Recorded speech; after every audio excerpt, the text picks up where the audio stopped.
राम राम नमस्कार आप सभी को। पेट लवर होना एक बहुत अच्छी बात है। सुप्रीम कोर्ट ऑर्डर्स के बाद आजकल डॉग की चर्चा हर जगह है। आज हम जानेंगे कि ग्रहों और देवताओं का संबंध भी किस प्रकार कुत्तों से जुड़ा हुआ होता है।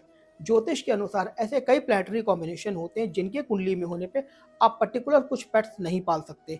जैसे अगर आपकी कुंडली में मंगल बुद्धि की युति है तो ऐसे व्यक्ति को तोता नहीं पालना चाहिए। लेकिन क्योंकि आज हमारा टॉपिक डॉग्स है तो इसी पे चर्चा करते हैं।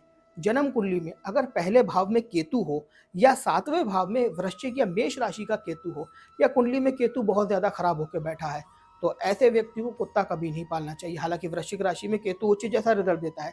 इसके अलावा अगर षोडशवर कुंडली में केतु अशुभ होकर के बैठा है और लग्न कुंडली में मंगल और बृहस्पति भी अशुभ होकर बैठे हैं तो भी व्यक्ति को कुत्ता पालने से घर में बचना चाहिए। नाइन्थ हाउस में केतु अगर अच्छी राशि में हो और ज्योतिषी लॉ वाइज भी केतु अच्छा हो रहा है तो ऐसा व्यक्ति को कुत्ता घर में पालना चाहिए।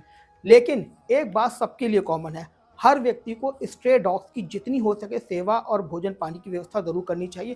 फिर आपकी कोई भी लग्न कुंडली हो, कोई भी चंद्र राशि हो या कैसी भी ग्रहों की स्थिति हो। क्योंकि जब हम आवारा कुत्तों को भोजन देते हैं, उनकी सेवा करते हैं तो ग्रहों के साथ साथ 11 अलग अलग देवी देवता भी हम पर डायरेक्टली कृपा करते हैं और हमारे शत्रु भी हमसे दूर भागते हैं। आइए समझते हैं कैसे। ये तो हम सभी जानते हैं कि केतु ग्रह और भगवान भैरव का संबंध कुत्तों से होता है। लेकिन इसके साथ साथ यमदेव, पितृदेव, भगवान बटुक भैरव, रुद्र, देवी निरुति, वीरभद्र, खंडोबा जो कि भगवान भैरव का ही एक स्वरूप है, भगवान दत्तात्रेय, शनिदेव, शर्मा, देवराजेंद्र क्योंकि शर्मा भी देवराजेंद्र के ही श्वान है।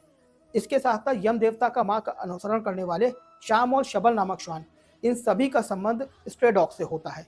इसीलिए यूनिवर्सली हर किसी को आवारा कुत्तों की भोजन पानी की व्यवस्था और यथा सामर्थ्य सेवा करनी चाहिए। लेकिन इसका यह मतलब बिल्कुल नहीं कि आप कुत्तों को मीठा खिलाना शुरू कर दें। बहुत से लोग कुत्तों को जो है ग्लूकोज बिस्किट खिला देते हैं मीठे, जो कि सर्वथा गलत है। हालांकि शास्त्रों में ऐसी मान्यता है कि जिस घर में श्वान पाले जाते हैं देवता उस घर का भोजन स्वीकार नहीं करते। लेकिन आज के वीडियो में हम केवल एस्ट्रोलॉजिकल फैक्ट की बात कर रहे हैं।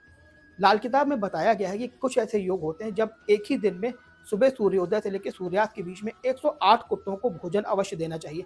लेकिन मैं पर्सनली 120 प्रेफर करता हूँ और साल में एक बार नहीं, 6 महीने में एक बार। अगर आप सक्षम हैं तो उससे ज़्यादा भी कर सकते हैं। बस कुत्तों को कुछ ऐसा मत दीजिए कि जिससे खाने से वो बीमार पड़ जाए या उनके लिए हानिकारक हो। क्योंकि एक दिन में एक साथ 108 कुत्ते ऐसे नहीं मिल पाते जो आपसे भोग स्वीकार करें। इसीलिए अब इसके लिए बहुत अच्छा उपाय हमारी सरकारों ने ही हमारे लिए बना दिया। एक अच्छी खबर सुनने को मिल रही कि दिल्ली गवर्नमेंट इन आवारा कुत्तों के लिए शेल्टर होम तैयार कर रही है, जहां आपको 108 क्या बल्कि इससे बहुत ज्यादा आवारा कुत्ते मिल जाएंगे, जहां आप इनके भोजन पानी और सेवा की यथा सामर्थ्य सेवा व्यवस्था कर सकें। दोस्तों, सच में स्ट्रे डॉग्स आम जनमानस को भी जाने अनजाने बहुत नुकसान पहुंचाते हैं और इन्हें भी रोड साइड एक्सीडेंट और बहुत सारी प्रताड़ना का शिकार होना पड़ता है।